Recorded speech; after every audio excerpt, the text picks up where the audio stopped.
ठीक है लोगों, क्या आपने पता लगाया कि इस्लाम में ऐसा क्या है जो लोगों को कबूल कर देता है? क्या है वो? यहाँ तक कि जो लोग इस्लाम कबूल करते हैं वो भी कबूल हो जाते हैं।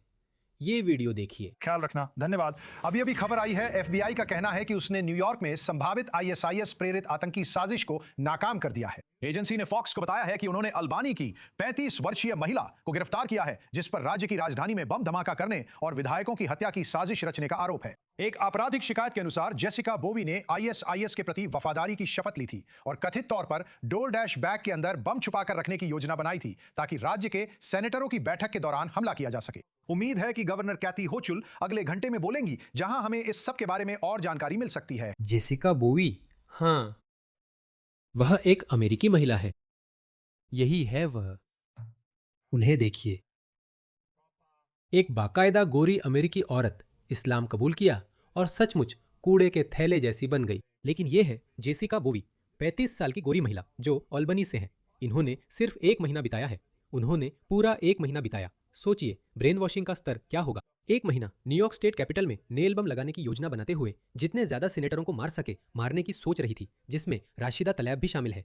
मुझे लगता है वो हाउस ऑफ रिप्रेजेंटेटिव्स में है, मुझे ठीक से नहीं पता, या इल्हान उमर, या जो भी हो, उन्हें फर्क नहीं पड़ता। यहाँ तक कि मुसलमानों की भी परवाह नहीं है, क्योंकि मुसलमान होना भी एक स्पेक्ट्रम की तरह है। हाँ, आपके पास सबसे दाईं ओर आईएसआईएस है और फिर उससे थोड़ा बाईं ओर इस्लामवादी है, तो आईएसआईएस जिहादी है। और फिर आपके पास वे इस्लामिस्ट्स हैं जो चालाक होते हैं। वे असली हिंसा में विश्वास नहीं करते क्योंकि उन्हें पता है कि वे पकड़े जाएंगे। ऐसा नहीं है कि उन्हें हिंसा से कोई नफरत है या वे हिंसा से परहेज करते हैं। वे चालाक है, कुछ हद तक मुस्लिम ब्रदरहुड या हिज्ब उत तहरीर की तरह, क्योंकि उन्हें पता है कि अगर वे धमाके करने लगेंगे तो उन्हें गिरफ्तार कर लिया जाएगा। और इसी वजह से उन्होंने पश्चिम पर कब्जा करने के लिए एक और भी चालाक तरीका अपनाया है।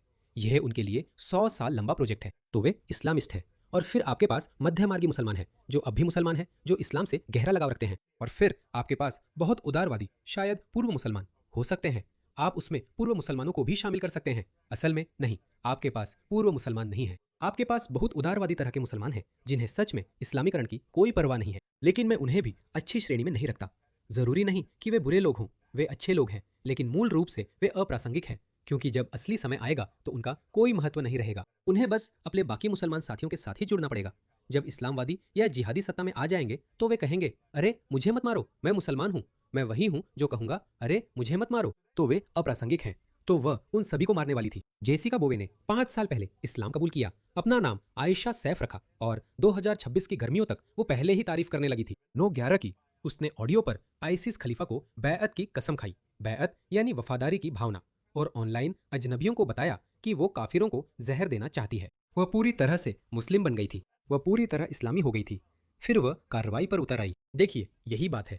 तो जब ये लोग हमें बताते हैं कि वे क्या करने वाले हैं, तो आप यही नहीं रुक सकते, क्योंकि इन लोगों के लिए अगला तार्किक कदम इसे अमल में लाना होता है। जब कोई कहता है, अरे मैं जाऊंगा और ये करने वाला हूँ, फिर सचमुच कुछ करने में कितना वक्त लगेगा? क्योंकि अगर वे कुछ नहीं करते और कह रहे हैं कि वे कुछ करने वाले हैं, तो जाहिर है कि वही वे करने वाले हैं। तो इस्लाम के बारे में ऐसा क्या है? असल में मैं एमी मैक की पूरी रिपोर्ट पढ़ूंगा। उसने इस पर विस्तार से विश्लेषण किया है। वो कह रही है, यही वही पैटर्न है जिसे मैंने सालों से पूरे यूरोप में ट्रैक किया है। 100% सही। साधारण श्वेत महिलाएं धर्म परिवर्तन करती हैं, विचारधारा को अपनाती हैं और अंत में अपने ही देशों के खिलाफ इस्लाम की इच्छाओं को पूरा करने की कोशिश करती हैं। बहुत सी आईएसआईएस की दुल्हनें असल में इस्लाम धर्म अपनाने वाली थीं। माफ कीजिए, श्वेत धर्मांतरित। दूसरा पैटर्न जो मैंने देखा है वह यह है कि मध्य पूर्व के इस्लामी पुरुष इन महिलाओं को अपने जाल में फंसाते हैं, उन्हें रिझाते हैं और उन्हें वह ध्यान देते हैं जिसकी उन्हें चाहत होती है। मेरा मतलब है, हाँ, अगर कोई भी उसे ध्यान देता है तो आप जानते हैं वह ऐसे ही होगी। हाँ, आप क्या चाहते हैं मैं करूं? धमाका कर दूं? मैं यहाँ हूँ। उन्हें वो ध्यान देना जिसकी उन्हें चाहत होती है और उनका इस्तेमाल अपने समूह की इच्छाओं को पूरा करने के लिए करना। ध्यान दे कि एफबीआई के हलफनामे में कभी यह नहीं बताया गया कि किसने उसे इस्लाम से परिचित कराया। हो सकता है वो किसी बात पर सही हो। क्या उसे भर्ती किया गया था? अच्छा सवाल है। और क्या उसे बहला फुसलाकर फंसाया गया था? या फिर वो बस पैगंबर को गर्व महसूस करा रही थी और इस्लाम के आदेशों के अनुसार काम कर रही थी? इसमें यह भी कभी नहीं बताया गया कि वो किस मस्जिद में जाती थी। यह बहुत महत्वपूर्ण बात है दोस्तों। यूके में करीब 20,000 मस्जिदें हैं। अगर मैं कहूं कि उनमें से सिर्फ 10% ही कट्टरपंथी इस्लामी जिहादी विचारधारा का प्रचार कर रही हैं, तो यह कम आंका जाएगा। ये कम आंका जाएगा। लेकिन अगर हम इसी को मान ले तो इसका मतलब है कि हजारों मस्जिदें हैं जो पश्चिम के प्रति इस तरह की दुश्मनी और नफरत का प्रचार कर रही हैं। यही वजह है कि हम हर दिन ये वीडियो देख रहे हैं। इसे देखिए, ये यूके है, ये अभी हाल ही में वीकेंड पर सामने आया है। लोगों, हम मुस्लिम हैं और हम पैगंबर मोहम्मद सल्लल्लाहु अलैहि वसल्लम का अनुसरण करते हैं। हम शरीयत का पालन करते हैं और इस देश के कानून का भी पालन करते हैं, जैसा कि अल्लाह ने हमें बताया है। हम सिर्फ शरीयत को आगे रखते हैं। लोगों, चलो। ओ नहीं, बस इतना ही। ठीक है, यहाँ से शुरू करो, क्योंकि वो हिस्सा छूट गया। वो हिस्सा छूट गया। इससे देखो देखो वो क्या कह रहा है। वो कह रहा है हमें इन लोगों की परवाह नहीं है। हम उनका हिस्सा नहीं बनना चाहते। लोगों, हम मुसलमान हैं और हम पैगंबर का अनुसरण करते हैं सल्लल्लाहु अलैहि वसल्लम। हम इन लोगों का हिस्सा नहीं बनना चाहते, तो फिर तुम उनके देश में कर क्या रहे हो? हम शरीयत का पालन करते हैं और इस देश के कानून का भी पालन करते हैं, जैसा कि अल्लाह ने हमें ऐसा करने को कहा है। हम सिर्फ शरीयत को ही आगे रखते हैं। लोग नहीं, मुझे नहीं पता। देखो वो कितना चालाक है। वो कह रहा है जैसे अल्लाह ने हमें इस देश के कानून का पालन करने को कहा, वे नहीं मानते। अल्लाह ने कभी उन्हें देश के कानून का पालन करने को नहीं कहा, क्योंकि ये कानून असल में इस्लाम के खिलाफ है। क्योंकि पश्चिम में हमारे पास अभिव्यक्ति की स्वतंत्रता है, इसी वजह से हम कुरान को जला सकते हैं। मोहम्मद कभी इसका समर्थन नहीं करेंगे, यह तो ईश निंदा है। तो ये सब बकवास है और वे भी इसे जानते हैं। ये सिर्फ आपको चुप कराने के लिए है। अल्लाह ने हमें देश के कानून का पालन करने को कहा है। नहीं नहीं, अल्लाह ने ऐसा कभी नहीं कहा। और वो लंदन था। इसे देखिए, ये डियरबॉर्न है। मुझे खुशी है कि बहुत सारे अमेरिकी ईसाई देशभक्त बाहर आए और उन्होंने कहा डियरबॉर्न की 55% आबादी मुस्लिम हो सकती है, लेकिन यह अभी भी संयुक्त राज्य अमेरिका का हिस्सा है। और यही वजह है कि हजारों, शायद हजारों नहीं, सैकड़ों, असल में शायद हजारों बाइकर्स वहां पहुंचे। इसे देखिए, ये बहुत खूबसूरत है और मुझे लगता है कि हमें ये हर जगह देखना चाहिए। हमें इसे यूके में और ज्यादा देखना चाहिए।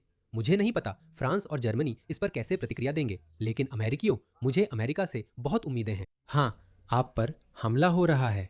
आपके पास बहुत सारे कानून हैं जिनका ये लोग गलत फायदा उठाना या दुरुपयोग करना जानते हैं, लेकिन आखिरकार आपकी किस्मत का फैसला लोग ही करते हैं। कानूनों को लोग ही बदलते हैं। वे नए कानून बनाते हैं, वे कानून तोड़ते हैं, माने लोग रखते हैं। तो भले ही हमारे सामने ये छोटी छोटी रुकावटें हों, हमारे पास ये कानूनी झोल हों जिनका वे फायदा उठा सकते हैं। आखिरकार मुझे लगता है कि सब कुछ व्यक्तियों पर ही निर्भर करता है। इन देशों के लोगों पर ही निर्भर करता है कि उनके भविष्य में क्या होने वाला है।